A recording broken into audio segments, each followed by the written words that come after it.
Tere, sõbrad!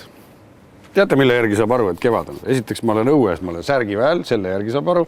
Ja teiseks saab selle järgi aru, et igasugused sellised kevadised rändlinnud, nagu Põhja-Ameerikast kohale lennanud korvetid, ilmuvad meie õue peale ja hakkavad siin kohe munema. Ja võt ei saagi aru, mida nad siia tulevad. Igatahes me peame nüüd tegema neile väikese sellise elustamiskuuri ja siis nad lendavad jälle parvedena mööda teid ja maid laiali ja teevad seal ilmselt siis oma tegusid ja oma sugu loovad võib-olla uueks. Aga siin antud isend jällegi meie armas sõber, väike must korvett, Little Black Corvette, sai jälle endale nina peale värvi natukene ja auto on jälle ilus läigib. Nüüd otsime siit taga ühte silindrist, mis on kuskil talvel vahepeal ära kadunud. Aga mis siin sellest? Lähme vaatame parem, mis kinniste uste taga on. Ja teine rändlind, kes on meie juurde pesa tulnud siia punuma, on siis tulnud Inglismaalt ja tema nimi on Opel Speedster. Suhteliselt harvaesinev auto Eestis ja tegelikult ka maailmas. Ega neid väga palju tehtud ei ole, nad olid väga kallid iseenesest, kui nad tulid. Aga tegelikult on ta muidugi puhast verd Lotus. Ta jagab oma tehniliste komponentidega kõike peaaegu Lotus Eliisiga, aga välja arvata siis see, et tal on Opeli mootor. Et Lotus Eliisi peal siis me leiame ilmselt Roveri ja Toyota mootoreid rohkem. See on nüüd küll päris nagu kohe nagu võidusõidu automoodi auto, et tal on alumiinium monokokk, sile põhi, kõik asjad on nii kerged ja ilusad kui võimalik, eks ole, et saaks kiiresti sõita võimalikult jälle kurvis. Selles osas on ta kõik muidugi väga tip-top auto, küll aga kui te endale säärduse ostate või siis kas või selle Eliisi või midagi sellist, siis ühte asja tahaks teile südame peale panna, et need ei ole talvel sõitmiseks mõeldud autod. Sellega saab sõita talvel, saab, aga mitte väga kaua. Et nagu te siit näete, kõik, mis on rauast, kõik on roostes, sest ta ei oma ei galvaanikat ega midagi, see ei ole selle peale mõeldud, selle auto puhul. Selle peale on mõeldud, et sellega sõidetakse ilusal vihmasel päeval Silverstone'is ja see on ka kõik, mida ta nii ütelda halvast ilmast teab. Aga meie teede sool sööb selle auto lihtsalt ära, et siin on päris mitme koha peal, kus on juba kinnitused, asjad, kõik on pudenevad küljest ära. Et see on ilusa ilmaga sõitmisauto ja nii ta peab olema. Ja põhjus, miks siis Inglismaalt pärinev rändlinnukene meil siin tõstuki peal on see, et ta sai väikse avarii. Siia üks teine auto tuli natukene nühkis seda külge, lõhkus ära ukse, sellepärast ka punane uks, et Inglismaalt õnnestus saada teine asemele ja meil on vaja nüüd need mõned kohad siin ära lappida, siis on jälle hea.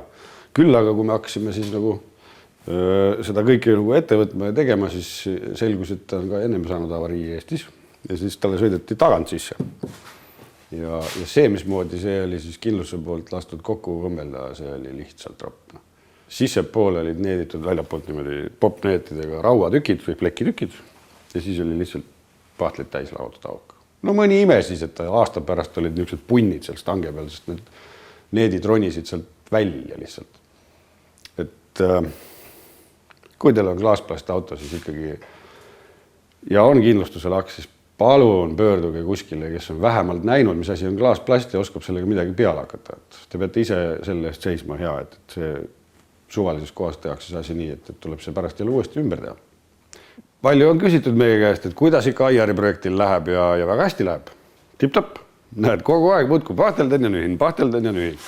Et mingil ajahetkel mul tulen kogu aeg sealt poolt niimoodi ukse vahelt sisse ja vaatan, et selle tagaosaga on midagi valesti. No ei suju see kuju ja nüüd ma olen siis otsinud seda õiget fiili, et kus täpselt siis see kaar täpselt jookseb, kuidas need triibud jooksevad nii edasi, et saaks selle asja ikkagi lõpuks ilusaks. Et nüüd mul on ta peaaegu käes, väike lihv, siis tõmbame siia topcoat'i peale, et klaasplasti hakkaks alt välja ronima. Muidu kuivavad need pahtlid ja krundid ja värgid kõik tegelikult sinna klaasplasti sisse ja see tekstuur tuleb siia peale välja. Et see topcoat peab igal juhul nagu vahel olema, siis on väikegi lootus, et ta jääb ilus ja sile. Ja siis teine pool ka korda teha ja siis läheb ta värvi. Ja kui värv on tehtud, siis võtame tast vormi, sest teine auto tuleb siis juba täitsa uutest keretükkidest, sellepärast, et seda vana plastikut remontida ja sellega mängida on lihtsalt võimatuna. See on teostatav, aga see võtab lihtsalt seest ära kõik viimasegi kannatuse ja jõu, sest kui sa paned tema peale pahtlit, siis see vana plast on juba nii palju pehme, et ta tuleb kaasa. Pahtel tõmbab kokku ja siis tekib sulle mull. Siis sa lihvid selle kõik maha, siis lasi natukene pahtli pinge ennast lahti, ta läheb jällegi ära eest, nüüd on lahk. Siis sa paned uuesti pahtlit peale, kogu tegevus toimub täpselt samamoodi, edasi-tagasi. Et selleks peab ikka ahvikannatus olema, et ta nagu sirgeks saada. Ja ka poti peal, mis on ka ju tehtud sellest vanadest tükkidest ja millest jäi järgi tegelikult ainult väike osa, et ma üks pean selle kohe tegema uue, et ta mängib meiega kogu aeg, ta muudab kuju iga päev. Et selles mõttes see on väga raske juhus. Et muidugi võiks ju teda siis paksemaks ehitada, et panna sissepoole lamineerida palju kihte juurde ja siis tal on seda tugevust ja jäikust, aga siis ta läheb lihtsalt liiga raskeks. Ja seetõttu ka me tegime ka potist juba vormi ja siis sealt võtame uue kapoti paneme tegelikult siia auto peale, et siis ei ole vaja enam seda sama mängu mängida temaga, et mis kujuga me täna oleme. Nii et siin ei ole palju jäänud. Ma arvan, et üks kuukene ja siis sisu tegemisse. Corvettiga ei ole vahepeal selles mõttes füüsiliselt midagi liiga palju toimunud, et me oleme enamus ajast tegelenud temaga arvutis ja proovinud siis igasuguste joonistamisprogrammidega tema kallal mängida. Sellega me oleme jõudnud juba nii kaugele, et meil on põhimõtteliselt see tulevane kerekuju olemas, et küljevaade ja tagavaade on juba ammu olemas. Kes on viitsinud, see on käinud läbi Facebookis Amperette lehel, kus saab selle lehe näiteks ära laikida, siis te saate pidevalt ülevaadet selle kohta, et mis on ja mis tuleb. Ja nüüd on niisugune plaan, et maikuus või siis, kui Aier lõpuks siit välja läheb, siis me teeme talgute ja hoogtöö korras selle Corvetti naksti valmis. Et meil on põhimõtteliselt nüüd juba, nagu siin ka näha on olemas esituli, mis ei ole küll võib-olla päris paigas veel, aga see saab sinna.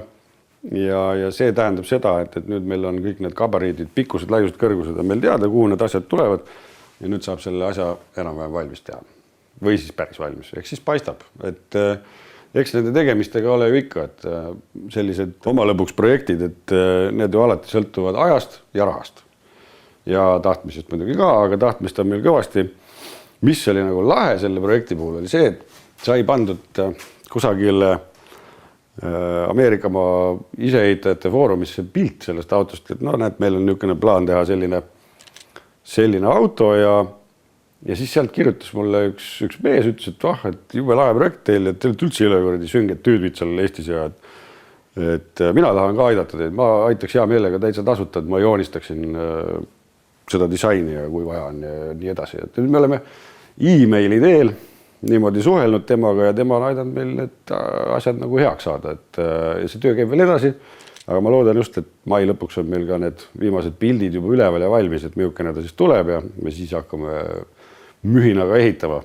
Aga abiks ikkagi jällegi, mulle meeldib niisugused mehed, mõtle, Kreekast on ta pärit ja kui muidu meile tundub, et Kreekast on kõik loodrid ja tahavad meie raha eest elada, eks ole, siis näe, hoopis vastupidi. Täiesti tasuta, teeb tööd, kusjuures väga palju on teinud juba, ma ütleks, et väga palju tunde on veetnud selle või päevi isegi selle auto joonistamise juures. Ja lahedad vennad, mis mul selle vastu saab olla? Kui maailmas on inimesi, kellele meeldivad autod, ilusad autod, kellele meeldib neid teha ja joonistada, siis nad on minu parimad sõbrad igal juhul. Nii on, olgu nad mis rahvusest või värvist tahes. Siin on nüüd siis selle Estonia 16 Moskvitši mootor ja tema käigukast. Et kes on meie Facebooki lehte jälginud, siis need teavad, et meile tuli jõuludeks üks väga ilus kingitus. Me ju võtsime ette Estonia 16 taastamise ja seal oli probleem, et esiteks oli Mosse mootor, mida me ei ole kunagi vormeli vahele pannud. Teiseks, kui me ta nagu esimese pauguga panime oma märjakarteriga sinna vahele, siis selgus, et võrreldes nagu pilti, mis meil tekkis, võrreldes pilte, mis oli 40 aastat tagasi tehtud, et näha oli, et meil oli mootor liiga kõrgel, mis tekitas siis arusaamise, et sellel autol pidi olema kuiv karter, sest muidu mootor nii madal, nii pikal ei saaks olla. Ja siis saimegi jõulukingituseks Eesti Mootorispordi muuseumi käest niisuguse pataka. Ja siin sees on Estonia 16 mootori joonised, kinnitused, vahetükid, kuivad karterid, kõiksugused muud vigurid. See on uskumatu, saate aru, see on 70. aastal, 1970 on pandud need jooniste koopiad siia pakasse ja need on siiamaani olemas. Ja see võimaldas meil siis teha juba tehase kinnitused siia vastavalt tehase joonistele ja selle kuivakarteri panni samamoodi. Ja kuigi peab tunnistama, et kuivakarteri tükid vastavalt joonistele kui teha, siis päris täpselt siiski kokku ei istunud. Nii et ma kujutan ette, et kui neid seal tehasest tehti, et kui kõva kisa ja kui ropusõimu saatel saabusid keevitajad konstruktorite tuppa ja mida nad kõik neile ütlesid. Aga sellest veel midagi, küll nad valmis tegid need selle joonise parajaks ja küll nad neid siis varpisid nii palju kui vaja oli. Et nii tegime ka meie, et kui see tükk ei istunud, tegime uue tükki, mis istus ja kogu lugu, nüüd on ta olemas. Siin on siis näha see sama kinnitus ja siin on näha see kuivakarteri osa, lisaõlipumba osa, sest tal ju imeb selle välja, lükkab paagist võtab, siis lükkab mootorisse uuesti laiali. Aga mis on nagu huvitav on see, et selle mootori puhul tehas nägi ette ka forsseerimise, ehk siis siin on joonised, millised peavad olema väljalaske kanalid, kuhu tuleb lisada materjali, kust tuleb ära freesida, milline on nukk, võll näiteks peaks olema ja nii edasi. Et see on nagu huvitav, sest hilisemal ajal, kui olid juba ladamootoritega, siis tehas ise mootoreid sinna ei tuuninud, et see pidi olema nagu sõitja enda asi, et kuidas see mootor siin vahel on. Aga võt sellele on tehtud jah, kõiksugused vigurid. Uskumatu tõesti, et see on ikkagi veel alles ja olemas. Näed. Ja mis ma tahan öelda, sõbrad, on see, et augustis peaks avatama siis Eestis Turbas mootorispordi muuseum. See saab olema üks äge koht, sest see maja on juba väga äge ja sinna tuleb minna. Kes ei ole seal ära käinud sügiseks, see ei ole eestlane. Panen teid kõiki kirja. Sünge värk, jälle tuleb suvi, jälle on automeestel rind rõõmu täis, sellepärast, et saab esiteks vahest ka gaasijalga sirgeks vajutada, ketsi vilistada ja rajale minna näiteks, mida iganes teha oma autodega, milleks et parasjagu mõeldud on või metsa minna. Et selles mõttes käituge mõistlikult, piirkiirust ärge ületage, sest et te võite kogemata ohustada teisi liiklejaid ja raja peal saab kihutada nii palju kui jaksate, nii et minge tehke seda seal, kus see õige koht on ja nautige suve. Tšau!